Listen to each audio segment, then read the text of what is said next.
Now, I don't normally pay any attention to Elon Musk. He's nothing that he's doing has any impact on me, really. It just is really not nothing to me. But the other day, yesterday or the day before, I saw a video where Elizabeth Warren was just going off on him.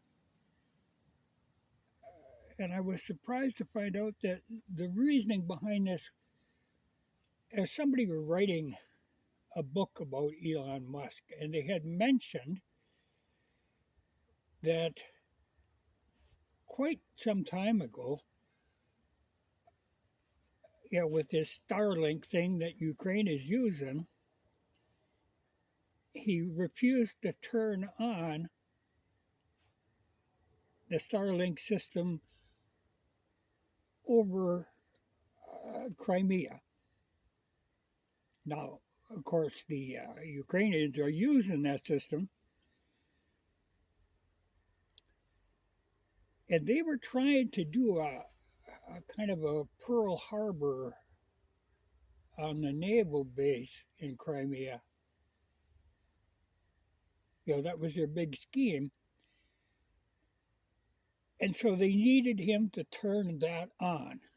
Well, he didn't want to because actually, with the sanctions, he's not allowed to have Starlink in Russia.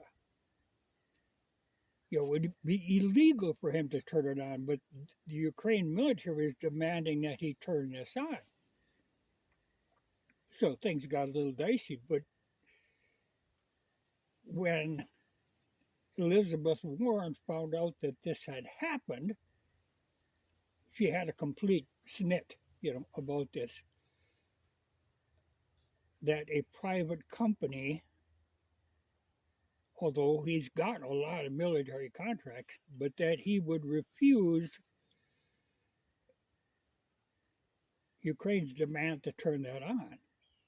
And like he had said, he had actually contacted the Russian ambassador about the situation because his fear was if they were to do that, if they were to destroy a large portion of Russia's fleet in Crimea, that this would lead to a nuclear war because, like I say, a Pearl Harbor type of situation. But the funny thing, when Warren is going off on this, they got to prosecute him for this and that, And I said, God, that's weird. That is the very definition of fascism, to demand that this private company do something like that. Really amazing. These people don't think, they just run their mouth off on this, but she wanted him investigated and, he was a traitor and all this. But now I hear that he has kind of buckled into the pressure, and now he has turned the Starlink, the operation of that, over to the U.S. government so that if they want to, they can turn it on in places where it's really not supposed to be turned on. But, it's the idea that they can turn it on so that the Ukrainians can use this for guiding their missiles and this sort of thing. Well, what that's going to end up leading to is Russia is going to have to take out those Starlink satellites.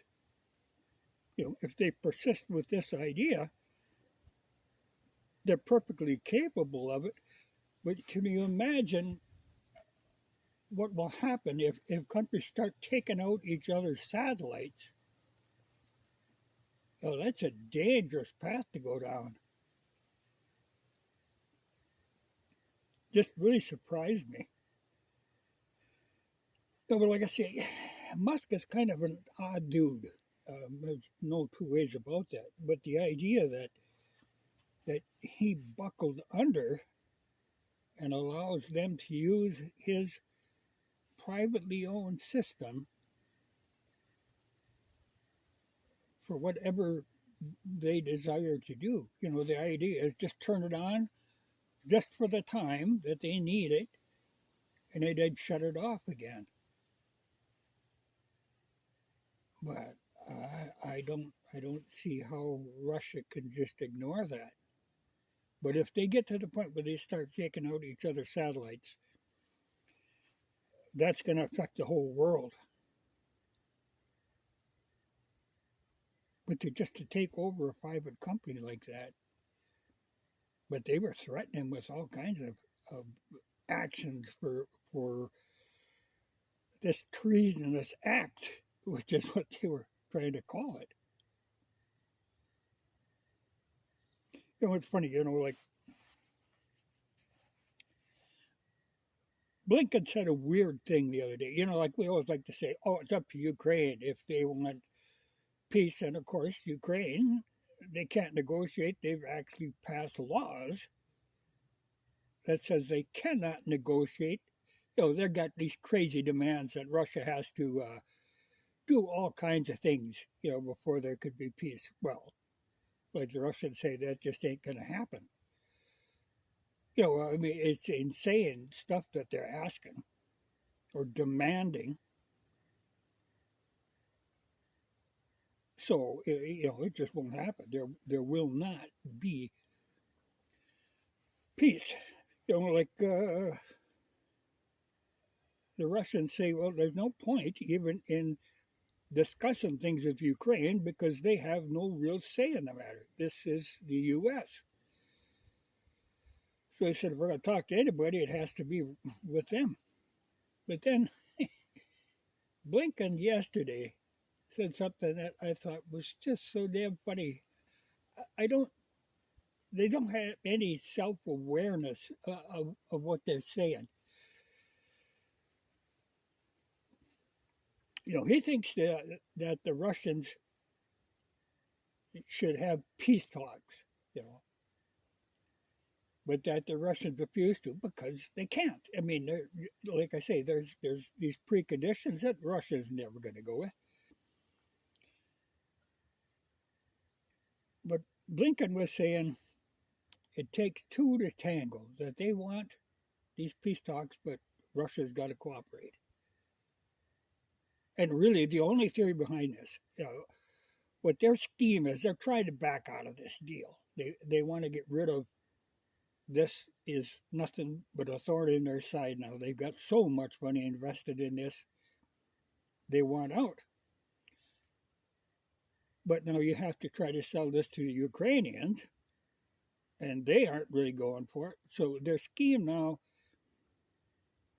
okay, they'd have to give, Ukrainians would have to give up these provinces, and they'd put a ceasefire in place. They want this like North and South Korea, and like I've said before, that's never going to work. But the bait that they're throwing out there to Zelensky is the possibility of not getting into NATO, because that's off the table. There's no way that's going to happen. But they're going to tempt him with this. You can maybe get into the EU eventually. Well, they think they can sell that to the Ukrainian people and that they won't lynch Zelensky, which is probably going to happen because he's very unpopular with the Ukrainians, but he's our guy.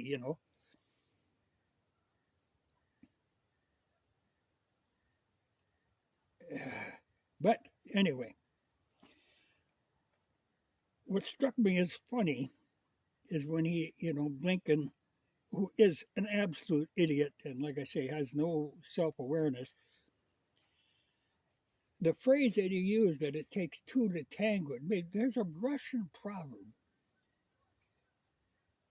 Russians have tons of these, and they're all really sharp, But it goes, if you invite a bear to dance, it's not you who decides when the dance is over, it's the bear.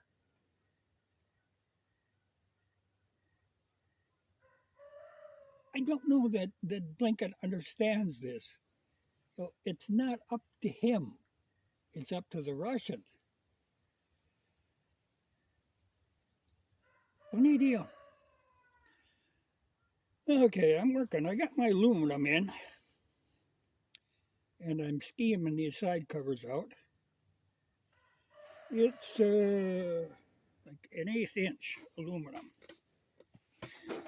Actually, a little heavier than I needed. I could have gone with a lighter weight, but I don't want flex. I don't want rattled. So I made up cardboard patterns, cut them to the size I need. But I have come to the conclusion, the frame narrows as it goes toward the gas tank, and it narrows as it comes up under the gas tank.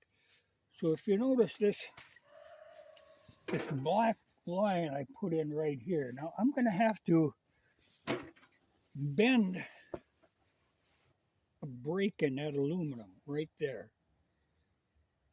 That's the same on both sides. Both sides are not identical, but the angles are identical. But I run into, I have to have clearance for the master cylinder on the other side, so there's a notch cut out for that. But I think I'm going to make up a form, and I got to get about a 1/2 inch bend in both of them sides to make it fit in there properly. But I want to have a gradual bend, not a sharp bend. I mean, everything is rounded and gradual on this thing. So I've got to carefully, well, I got enough aluminum. If I even screwed one up bad, I got enough to make a whole other set. And that stuff isn't bad to work with. But I think, I was experimenting with a piece laying around here someplace, trying to bend it. And it's possible to do. But I think I'll do that on the press so I can control the bend. Because I don't want a sharp angle. I'm staying away from angles. And I've cut the side panels so they fit within the frame.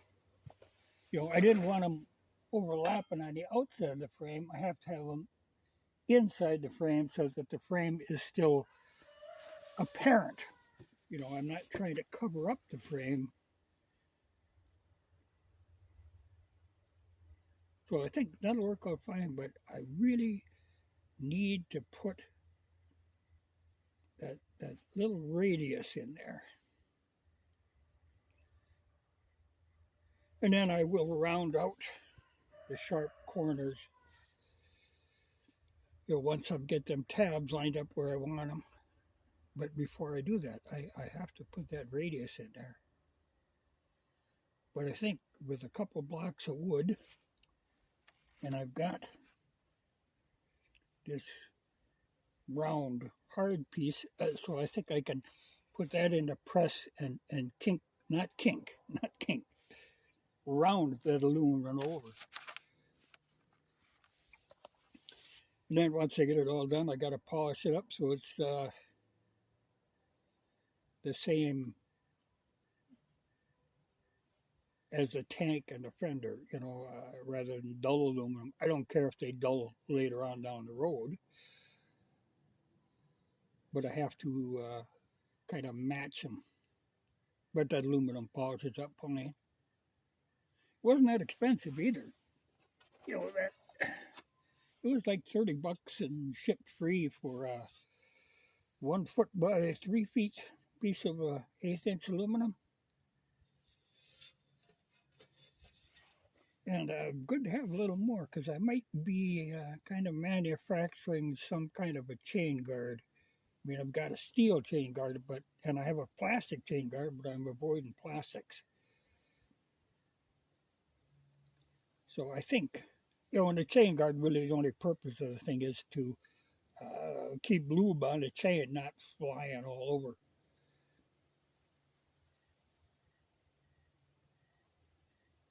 But I think I can make form a bit of a chain guard, and I need another small piece for a bracket for the instrument cluster, which isn't much. I mean, it's a thermometer and a tachometer.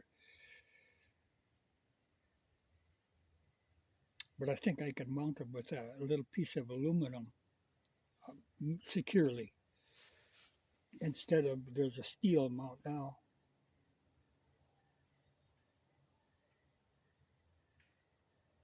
See a lot of steaming, but I think first thing I got to make that slight bend. I do like working with aluminum though. I mean, you can machine aluminum and it weighs so very little.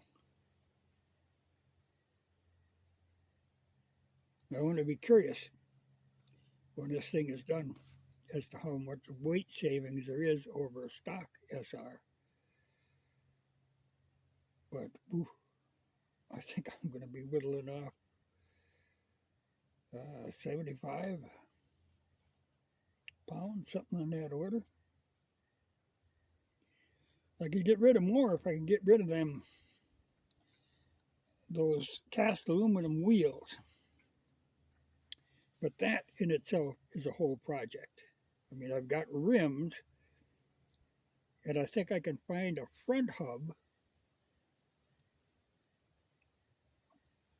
I want to go with the spoked wheels. The good thing about these cast aluminum, they are totally maintenance free. They're a solid, durable, trouble-free rim. But I would prefer to go with spoked, and it would save me considerable weight. But that rear hub, to be able to use the disc brake assembly, because most of the time the spoked bikes coming out at that time had rear drum brakes, so it's hard to cross something with a different model. But there might be a little window in there where an RD was using a rear disc and a drum, or I mean a spoked wheel. Even on certain models of the 650, which this, the rear assembly is really the same as the 650, certain models, there might be a 1 or 2 year window in there where I could find when it works. Otherwise, I have to go the expensive route, which would be to have a hub made up. Now, this isn't impossible, but it could easily be between 500 and 1,000 just to go with them spoked wheels. So that's not something I'm jumping into. That would be a next year thing. But I would swear somebody like Barnes has probably done this before. Made spoked rims for an SR, or the hub for the spoked rims.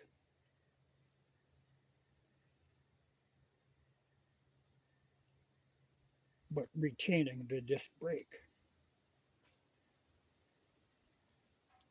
The one thing about the stock hubs, it isn't just a hub. Inside of this rather large looking hub that the sprocket bolts to are rubber cushions to kind of push the drive.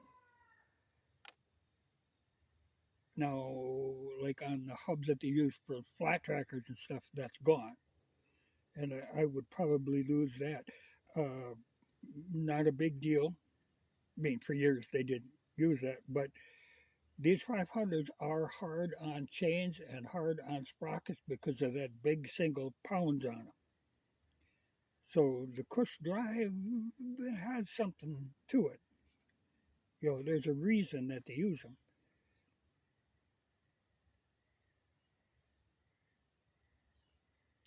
But, like on the flat trackers, they don't use them. So it could be, like I say, Barnes probably makes them. But it would not be cheap. But I'll have to do some more looking. The problem is that, like on the 650, they actually switched to a 16-inch wheel, and I like to retain the 18 rear, 19 front. I mean, that's the classic standard, or another option was the 19 front and rear. A lot of the old British bikes ran 19 both. And I could live with that quite happily. There's good 19-inch tires available. But it's scheming. And I think the first thing I got to do is put that slight bend. I've got to figure exactly the angle that I need on the bend.